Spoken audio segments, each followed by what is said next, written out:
Even if you vote for Ikea Donko or you vote for Cheddar or you vote for Alan Martin so that your vote will not be wasted, that's cool. At least you're making your choice known. At least you are choosing someone.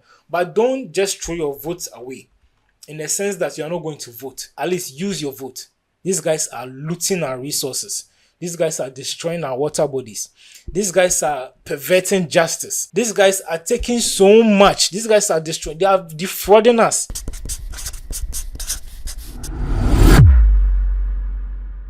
My people, it's your boy YaoCrack back on your screens.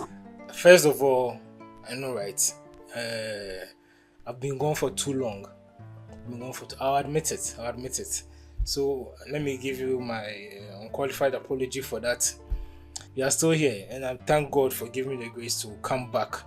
So now, this isn't how I want to announce my return to YouTube for over, let's say, 7 months now. I think my last post was in 2023. But I think something had to be done. I know Ghanaians, we've been going through it. This crazy economic downturns that's been going on in our country. Very, very unfortunate. I think it's global, but what is actually going on in Ghana seems a bit more preventable and seems a bit intentional. It's like our government is bent on making our lives unbearable, making life difficult for Ghanaians over here. People are giving up on the nation, which is normal, which is it's understandable, but I wouldn't say you should give up as a human being. So we have the opportunity to rewrite this wrong, or let's say, I'll not even say rewrite, I'll say, let's say, limit the destruction of our economy. We have the opportunity to do that at the polls this December 2024. Okay, I know some of you, I know a lot of us have said we are not going to vote. F both parties, FNDC, FMPP, they are both evil. Nothing that maybe NDC is coming to do to change what MPP has done, or MPP breaking the eight, they are still going to toe the same line. So I'm not going to vote and all of that. But I have a message for you that hopefully will change your mind a bit. So me doing this video is not to draw support for one party. Obviously we know who is ruling and we know who is in opposition or who is also trying to come in, but we also have two new guys who want to come on board. That's Nana Bidiako Cheddar or Freedom Jacob Caesar, whatever his alias is. We also have Alan Martin, but it seems we Ghanaians are not so pleased with these two choices that have come up. So we are still looking at the big parties, the NPP and the NDC, to make our choices from. Okay, so I'll categorize Ghanaian voters into 4 classes, or let's say voters in general. These are the blind or the die-hard ones. This is category 1, the blind or the die-hard voters. Okay, these ones are, let's say, fueled by identity. Okay, because I'm born into this tribe, I'll vote for this, and they are fueled by, let's say, the pride of their identity, and also hatred for, I won't say hatred is a strong word, let's say disdain for others. Okay, once we have pride in ourselves, and this is another topic that I'll come to later on, these guys are just fueled by the pride of themselves, like, we these people, we vote this way, we these people, we vote this way. Let me come out clean and just say, like how LS typically vote for NDC, and accounts typically vote for MPP. Then I'll say the second category of people are the unbiased. Okay, these people are not really committed to anyone, and they do the objective voting. These guys are more objective. They look at your policies, they look at your politics, and they vote based on it. I know certain people like that. They vote this time, they vote for Mills. This time they vote for Nanado. This time they vote for Mahama, and next time they are going to vote for somebody else. And these are the more preferable type of voters, because like they are basing their decisions based on, let's say, policy, or based on actual performance. They're not going to forgive you just because you fall within a category. Okay, you fall within a certain tribe, or you fall within an association or anything like that. These are the objective voters, which I respect more. Then we have the fence sitters. Okay, those who say they are in the middle and they are not going to vote for any party. These guys believe that the system is so corrupt. Left wing, right wing, belong to the same bed. Okay, these guys have given up on the country, we've given up on our government, given up on our leadership, and do not see us going anywhere. And these are the people that my video today is targeted to.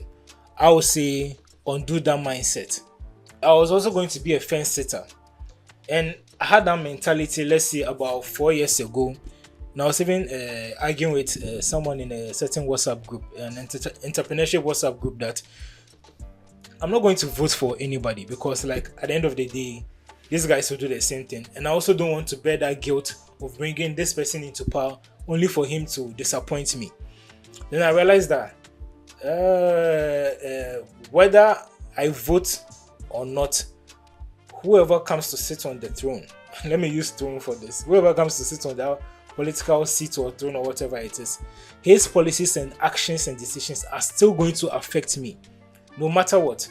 So it's better that I have a hand in that decision making rather than leave it to some few charlatans or leave it to some few people who are, let's say, motivated by their identity to go and cast a vote and bring this person on board, and later we all suffer with it. So I think it's not just a right for you to vote, but it's also a responsibility, because you are not just voting for yourself, you are voting for others as well. You are voting for, let's say, for those married and with children, you are voting for policies and actions and decisions that are also going to affect your kids. Okay, so now let me just break it down. I made some notes over that I'm going to go through. So if you don't vote, you are giving these perpetrators the right to continue with their destruction of our country. These guys are looting our resources. These guys are selling out our birthrights. These guys are just collapsing the economy for their pockets. Okay, and if you don't vote, you will give right of way to what they are doing, and it's something that you should go against. To my second point, I'll ask you to, let's say, maybe change your mindset or change your perception of how voting works. Maybe instead of voting for, you rather vote against. Okay, so and this is where you come to, both classes are evil, both parties are evil. But even though both parties are evil, there's a lesser evil and there's a greater evil, or maybe there's a normal evil and there's a worse evil. Okay, and I'll ask you guys to look for yourself based on the past 4 years, based on the past 8 years, based on the past 12 years, 16 years. Look at how, look at just a few markers that show whether our economy is in a good place or not. Look at the rate of the CD against the dollar. Look at the number of times fuel prices go up. Look at inflation on the market. Look at import duties. Look at clearance duties when you want to clear your cars from the harbors and all of that. Look at taxes. Look at the number of taxes that have been involved. And an economy cannot grow with so much taxation. Okay, so look at these markers, then you look at that and just vote against. Even if then again, this will make it look like I'm pushing for someone, but honestly, I'm a fence sitter. I'm not really a fence sitter. I'll say I'm unbiased. Yeah. Just weigh the options. Just do your Google research. You will see the information online.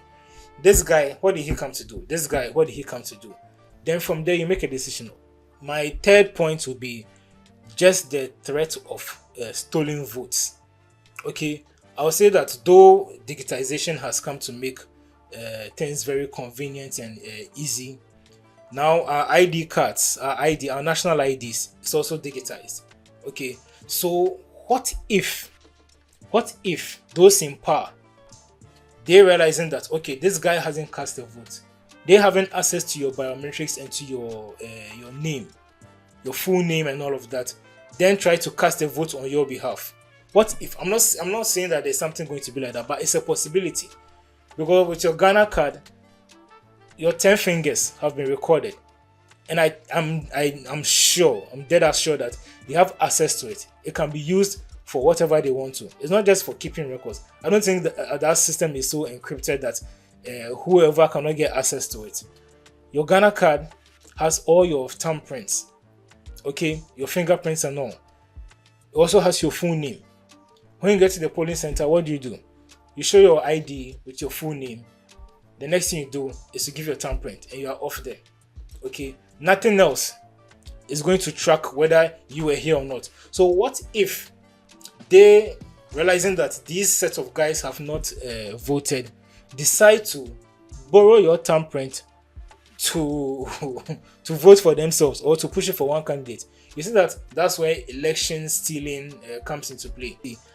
Kwame Nkrumah and our forefathers, all those who did our civil marches and fights against our colonizers and all of that, they shouldn't just die in vain. They fought so that we could vote. They fought so that we could have a human rights, democracy. What we claim we have today, democracy, is also founded on this. It also pushes that it's your responsibility as a citizen to vote. I won't say just right. It's a responsibility because you are actually charting the course of your country. Those of you looking to leave the country, so you've pushed that thought of voting out of your mind that I'll not even be here come December. I'm out of this country. These first world countries that we are rushing to are also limiting their threshold for accepting immigrants. Google it. How many immigrants, how many Ghanaian immigrants is the UK accepting a year now? How many are the Americans accepting? How many are these European countries accepting? The number is going down as compared to 2 years ago when Canada had this open border where they just shipping in the working class of Africa and other third world countries to come and fill up their factories and stuff like that. Now they've gotten their numbers, so they are reducing it. So you that you're also looking to go out, I'm not saying give up on that dream. I'll let you know that the numbers are going down. So what if this plan of yours, the plan to Japa, what if it doesn't come to fruition? What are you going to do then? Are you going to be stuck with somebody that you didn't want to vote for? Are you going to be stuck with the greater evil when we could have had the lesser evil? And pardon me for saying this greater evil and lesser thing and evil thing and like let's say making you choose one, but these are the options that we have now. I also don't agree for, even if you vote for somebody who is not even among these big two political parties, you vote for Ikuya. Even if you vote for Ikuya or you vote for Cheddar or you vote for Alan Tramartin, so that your vote will not be wasted, that's cool. At least you are making your choice known. At least you are choosing someone. But don't just throw your votes away in the sense that you are not going to vote. Don't waste it. At least use your vote. Okay? And please let's be objective when we are heading towards the polls. Okay? Consider it carefully. Put your biases aside, put your religion aside, put your tribal inclination aside. Even if it's an old student of your school, put all those things aside. Look at policy. Look at track record. Look at all these things before making your decision at the polls. And back to those who want to Japa. What if you are successfully leaving the country and you didn't vote before you left? Now your family members and friends who are back in Ghana, they will still hit you up for sustenance. They will still hit you up for their daily bread. So are you even going or you are coming? How much progress are you making? Yes, there's also the option to just shut them out. You not mind them, you not pay attention to them, you ghost them. That's also fine. But for those of us who have conscience, we are still going to send something back home for them. And won't that be dragging you back? Let's say, for example, all of you are in Ghana now. You and your family members, your friends, your dependents, you're all in Ghana. You're all experiencing the hardships. So let's say the rate at which you'll be hired for assistance will be, let's say, considerate. But now that you leave the country and you are in the greener pastures, won't you be hit up more? Won't people call on you more for assistance? Oh, Charlie, send me some dollars, say. Want me they say, Charlie, oh, my phone's spoiled. And those of you abroad who are testify to that, the dependency and even the request that you get is will be much more than when you are even in the country. Don't think distance will take you away. Right now you are digitized, you are connected. I will find you on Facebook right now and I will chat you up for money. That's what they do. This election, this 2024 election is a matter of, I don't want to say life and death, but it's a very dire situation that we are in. Look, these guys are looting our resources. These guys are destroying our water bodies. These guys are perverting justice. These guys are taking so much. These guys are destroying. They are defrauding us. And I'm very disappointed in several institutions that will, under normal circumstances, come out to speak on behalf of the average Ghanaian who are silent now certain big men who are silent now. But it's just sad that this is the position that we put ourselves. Like Ghanaians or Africans, we put certain identities above ideals, which is wrong. Put ideals, put policies, put all these things first. Now we have track record. You can Google it, and I even wish we had more debates. Let's put this these candidates in front of each other and let them debate it out, and let's see who has the right policy for us. But right now, what you have to go on is just track record, because you have two people in the major parties who have run before, who have been in leadership before, and now we can test the water. We know who carries more weight and all of that. Mind you, it might look like I'm pushing for one party, but that's not the case, because I'm being sort of a neutral person. Although I'm sitting on the fence a bit, I'm still going to cast a vote. But put all those inclinations aside, put all those differences aside, put all those propaganda and all that BS aside, the right choice. Let's cast a proper vote come December 2024. Thank you.